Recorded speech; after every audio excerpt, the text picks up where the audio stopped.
Hello friends, कैसे हैं आप। तो ट्वेल्थ स्टूडेंटों के लिए जो हम ऑब्जेक्टिव क्वेश्चंस का जो सीरीज चला रहा हूँ उसका पार्ट नंबर 5, जिसमें आप लोग को गॉस का नियम यानी कि ये आप लोग का एक रिवीजन सीरीज है जिसमें एनसीईआरटी का फुल निचोड़ मिलेगा और full objective question plus concepts रहेंगे।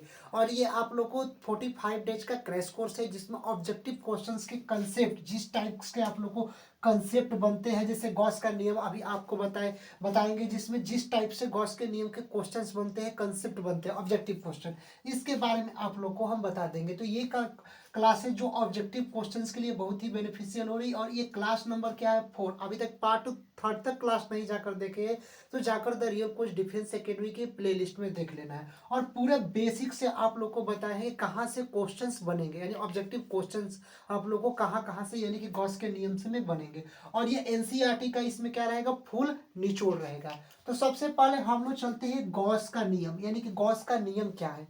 ये आप लोगों को क्वेश्चंस बनते हैं और ये 6 टाइप आप लोग पढ़ लोगे तो पूरा गॉस का जो ऑब्जेक्टिव क्वेश्चन आएगा आप लोग इसको पूरा और अच्छे से सॉल्व कर सकते हैं। तो सबसे पहले गॉस का नियम, इस प्रमेय का प्रतिपादन आप लोग को 2 नंबर में पूछेगा। अगर इसका पूरा परिभाषा पूछेगा, डिफिनेशंस, तो ये पूरा पूछेगा। लेकिन हम लोग को डिफिनेशन का काम नहीं, की पॉइंट इसमें देखना है और ऑब्जेक्टिव क्वेश्चंस में टिक कर कर आना है।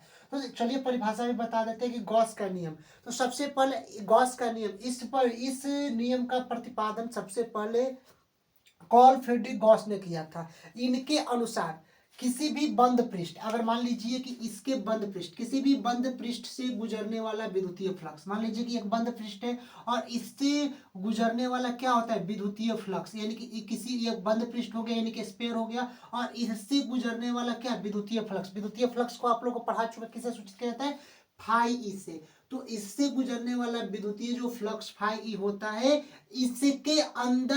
इसके अंदर आवेश जो होता है, यानी कि इस पृष्ठ के अंदर जो आवेश होता है, इनके गुणनफल के 1/ε0 गुना होता है।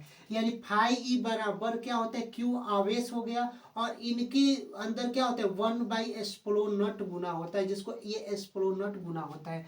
इसी को हम लोग क्या, इसको सॉल्व करेंगे तो फाई ई बराबर क्या हो जाता है, Q/ε0, यानी कि इसी को हम लोग क्या कहते हैं, गॉस का नियम कहते हैं, गॉस का प्रमेय। यानी गॉस का नियम ये कहलाता है कि किसी को इसका प्रतिपादन सबसे पहले कॉल फ्रेडरिक गॉस ने किया था। इनके अनुसार किसी भी बंद पृष्ठ, कोई भी बंद पृष्ठ हो, या स्पेयर हो या आप लोग को ट्रेंगल हो या कोई भी हो, किसी भी बंद पृष्ठ से गुजरने वाला विद्युतीय फ्लक्स फाई और इनके अंदर आवेश क्यू के 1/1/ε0 गुना होता है, जिसको फाई बराबर क्यू गुणे 1 क्या आ जाए, Q/ε0, जिसको क्या बोलते हैं हम लोग, गॉस का नियम कहा जाता है, यानी कि गॉस का सूत्र होता है। तो अब लोग हम लोग जानेंगे कि फाई ई बराबर क्या होता है, गॉस के नियम के फाई ई बराबर क्या होता है, Q/ε0 होता है। यानी कि ये क्या होता है, गॉस गॉस की ये क्या होता है, फाई ई बराबर आपको पता है विद्युतीय फ्लक्स होता है। ये फाई क्या होता है, विद्युतीय फ्लक्स। आपको लिख भी देता हूँ कि जो ये फाई क्या होते हैं, विद्युतीय फ्लक्स होते हैं। और इसके बाद जो क्यू क्या होता है, आवेश होता है, आवेश।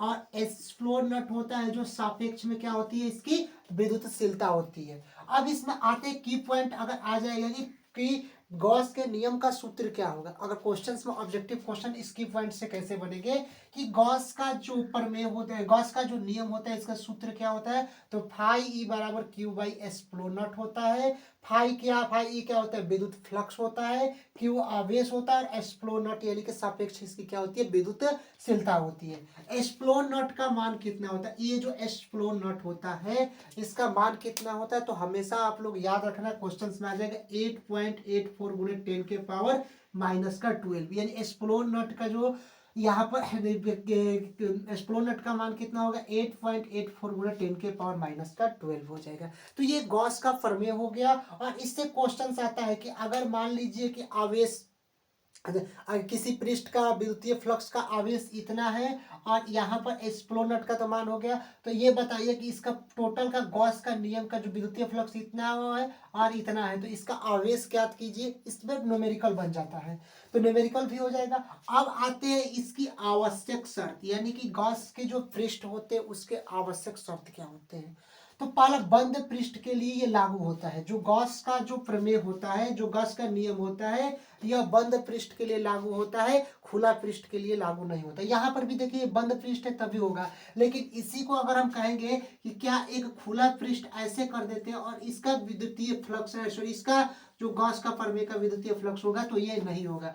क्यों? क्योंकि जो गॉस का जो नियम होता है वह क्या होता है, बंद पृष्ठ के लिए लागू होता है। इसका आवश्यक शर्त होता है कि ये बंद पृष्ठ के लिए लागू होगा, खुला पृष्ठ के लिए कभी भी नहीं लागू होगा। यानी कि जो क्लोज सरफेस होते हैं उस पर ही गॉस का प्रमेय क्या होगा, लागू होगा। अब आते हैं ये निर्भर किस पर करता है। ये जो गॉस का जो हमारा जो प्रमेय होता है ये डिपेंड किस पर करता है, तो गॉस का जो गॉस का प्रमेय होता है आवेश की मात्रा पर निर्भर करता है। जो कितना इसके अंदर आवेश है इस पर निर्भर करता है, और इसकी प्राकृतिक और माध्यम पर निर्भर करता है। इसका नेचर कैसा है इस पर निर्भर करता है। लेकिन ये निर्भर नहीं करता है, जो इसका जो निर्भर किस पर करता है, तो आवेश की मात्रा पर, चार्ज कितना है इस पर निर्भर करेगा, और प्रकृति के माध्यम पर निर्भर करेगा। क्वेश्चन पूछेगा कि जो गॉस का नियम होता है वो डिपेंड किस पर करता है, तो आवेश की मात्रा पर निर्भर करता है, और इसकी जो प्राकृतिक और माध्यम होती है उस पर क्या होता है, गॉस का प्रमेय निर्भर करता है।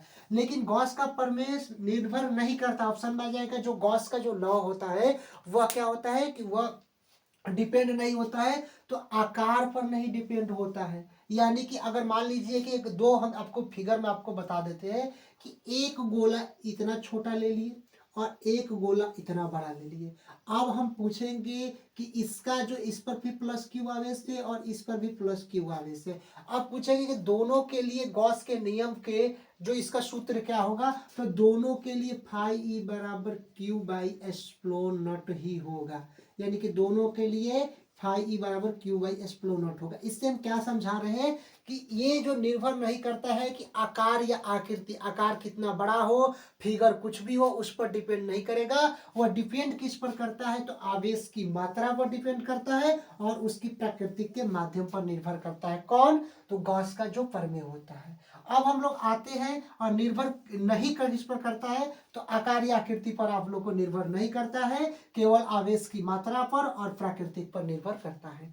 अब आते हैं इसका उपयोग क्या होता है। यानी कि अगर गॉस के नियम का आप लोग उपयोग दैनिक जीवन, यानी कि जो इसको मतलब जो प्रयोग, इसका उपयोग किस में किया जाता है, तो विद्युत क्षेत्र की तीव्रता ज्ञात करने में, इलेक्ट्रिक फील्ड इंटेंसिटी जो होती है इसको ज्ञात करने में किसका उपयोग किया जाता है, विद्युत क्षेत्र की तीव्रता ज्ञात करने के लिए गॉस के नियम का उपयोग किया जाता है। तो ये आप लोगों को गॉस के नियम का जो मुख्य कंसेप्ट था, जहां से ऑब्जेक्टिव क्वेश्चंस बनते हैं, ये आप लोग को बता दिए। अब इस पर हम आते हैं, कुछ क्वेश्चंस आप लोग को समझा देते हैं। अच्छा, एक और क्वेश्चंस आप लोग अच्छे से इसमें समझ लेना है कि एक पृष्ठ लेते हैं, देखिए एक गॉस का पृष्ठ लेते हैं। अच्छा, ये वाला पृष्ठ आपको बता दें कि एक यहाँ पर त्रिभुज लेते हैं।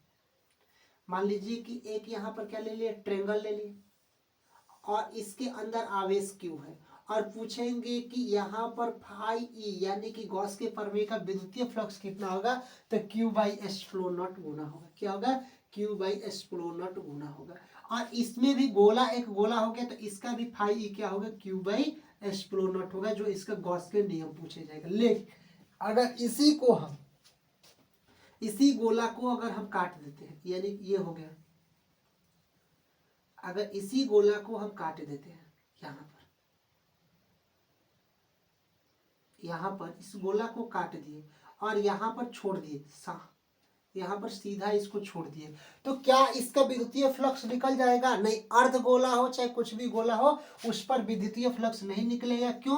क्योंकि ये विद्युतीय फ्लक्स बंद पृष्ठ के लिए लागू होता है। अब इससे क्वेश्चन जो प्रीवियस ईयर में पूछा गया है, अब इससे एक दो क्वेश्चंस करा देता हूं, और यहाँ पर इससे जो जो गॉस का जो नियम है उसको भी आप लोग कंप्लीट कर देंगे। उसके बाद आप लोगों को किसी गोले के कारण विद्युत क्षेत्र की तीव्रता के बारे में आगे नेक्स्ट वीडियो में कराएंगे। अब देखिए, इस टाइप से जो प्रीवियस ईयर क्वेश्चन पूछे गए हैं, और ये सारा जो टॉपिक्स आप लोगों को करा देंगे, तो एक फुल मैराथन 8 आवर्स का क्लासेस लाएंगे, जो इसमें पूरे टॉपिक्स का, ऑल टॉपिक्स का ऑब्जेक्टिव क्वेश्चन करा देंगे। पहले सारा कंसेप्ट का निचोड़ करा देंगे, तब क्वेश्चन है कि गॉस का प्रमेय का सूत्र क्या होता है। तो गॉस का प्रमेय का सूत्र आप लोगों को क्या बताए थे, फाई ई बराबर क्या होता है, फाई ई बराबर क्यू बाई एक्सप्लोर नॉट होता है, यानी कि फाई ई बराबर क्यू बाई एक्सप्लोर नॉट कोई ऑप्शन है तो ऑप्शन नंबर इसका ए वाले में हम लोग चले जाएंगे। अब आते हैं गॉस का प्रमेय किस पृष्ठ के लिए लागू होता है, बंद पृष्ठ के लिए, खुला पृष्ठ के लिए, कि बंद पृष्ठ खुला दोनों के लिए, कि नॉन ऑफ दिस। तो आप लोग को पता होगा कि गॉस का पृष्ठ जो होता है वो बंद पृष्ठ के लिए लागू होता है, और ऐसे पृष्ठ को हम लोग कौन सा पृष्ठ बोलते हैं, गॉसीय पृष्ठ बोलते हैं, जो ऑप्शन ए वाले में राइट होता है। और भी इस टाइप्स के क्वेश्चंस बनते हैं, आप लोग कोई भी प्रीवियस ईयर क्वेश्चन निकालेंगे और बनाएंगे गॉस के नियम से, तो सारा प्रश्न आप लोग के गॉस के नियम से बच जाएंगे। उसके बाद आप लोग को गॉस का अनुप्रयोग भी होता है, उतना अनुप्रयोग पूछता नहीं है, लेकिन गॉस का प्रमेय का अनुप्रयोग भी आप लोग को एक और क्लासेज में बता देंगे। लेकिन अब हम आते हैं कि गोले के कारण विद्युत क्षेत्र की तीव्रता, ये एग्जामिनर का मोस्ट इंपॉर्टेंट कंसेप्ट वीडियो है, जो इसके नेक्स्ट वाले वीडियो में आएगा कि गोला खोखला गोला है कि चालक गोला है कि अचालक ठोस गोला है, कंडक्टर है, हॉलो स्फीयर है या इंसुलेटर है। इसके लिए गोले के लिए विद्युत क्षेत्र की तीव्रता इसके नेक्स्ट वीडियो में लेंगे, तब तक के लिए जय।